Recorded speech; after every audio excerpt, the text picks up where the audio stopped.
guys, welcome back to my channel. Today I am going to make a Thai food and let's see, we just call this menu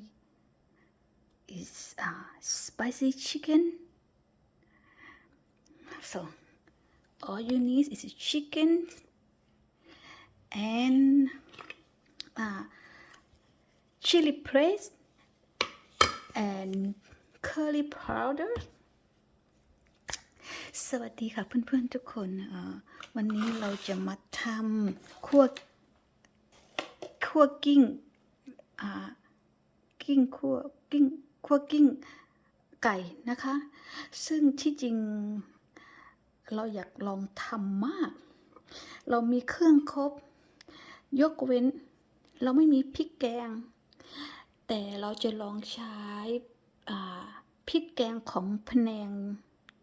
ลองดูค่ะคิดว่าจะทำจะตำพริกแกงเองแต่ก็ทำไม่เป็นถึงทำเป็นก็ไม่มีเครื่องเราก็เลยต้องใช้นี้ไปก่อนนะคะ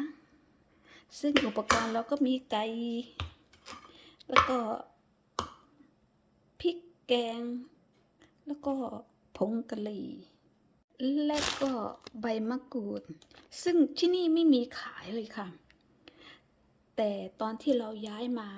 เราซื้อต้นมาปรากฏว่าตายหมดเราก็เลยเก็บ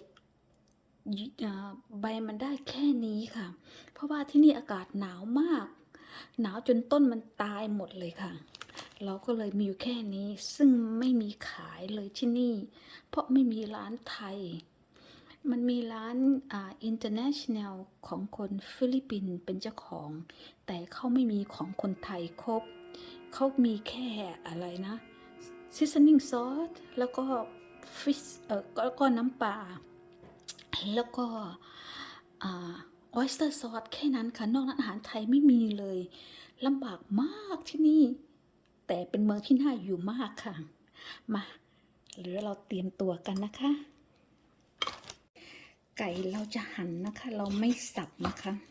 เพราะว่าขี้เกียจก็เลยจะหั่นเป็นชิ้นๆจะลองทำทานดูก่อนค่ะแต่ถ้าออกมารสดีก็อาจจะปั่นไก่ลองทำดูค่ะซึ่งคั่วกิ้งอันนี้ขอทำพิเศษนิดนึงนะคะเพื่อนๆขอใส่หอมนะคะสามีบอกว่าใส่ผักอะไรหน่อยไม่ได้เลยเราก็เลยจะใส่หอมค่ะก็ไม่รู้ว่ามันออกมาเป็นแบบไหนนะคะเนี่ยยังไม่ได้หุงข้าวเลย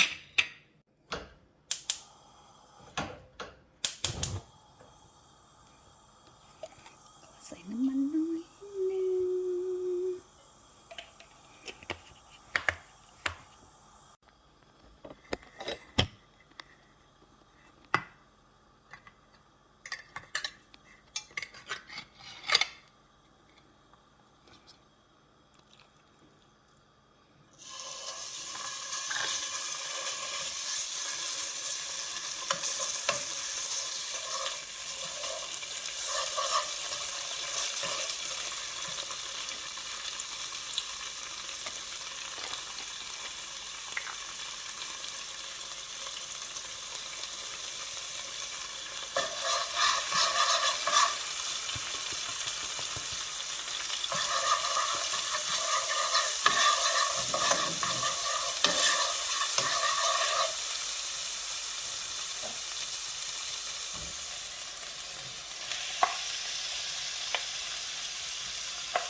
เรามีซอสใส่ลงไปนะคะ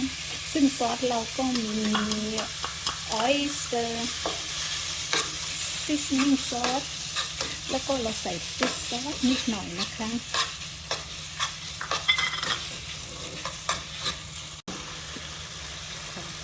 อใส่พริกเดี๋ยวกลัวไม่เผ็ดใส่หอมด้วย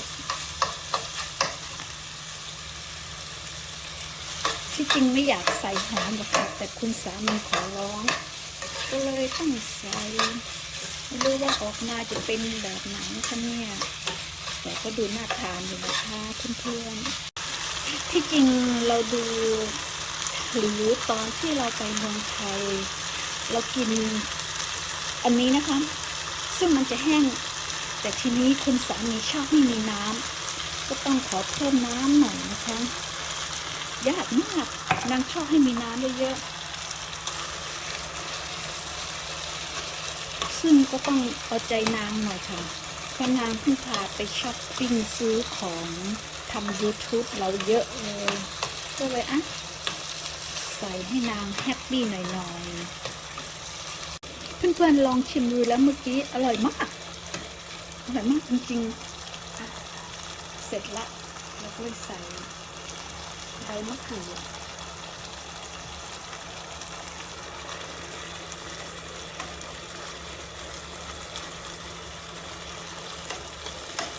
เสร็จแล้วค่ะกิ้งคั่วกิ้งของเราก็เสร็จแล้วนะคะบอกเลยเพื่อนๆคอนเฟิร์มเลยค่ะว่าอร่อยจริงๆอาจจะแตกต่างจากที่เมืองไทยเขาทำน้อยหนึ่งนะคะคือว่าเราใส่อ้อยนินเข้าไปแต่รสชาติแซ่บเบอร์ค่ะ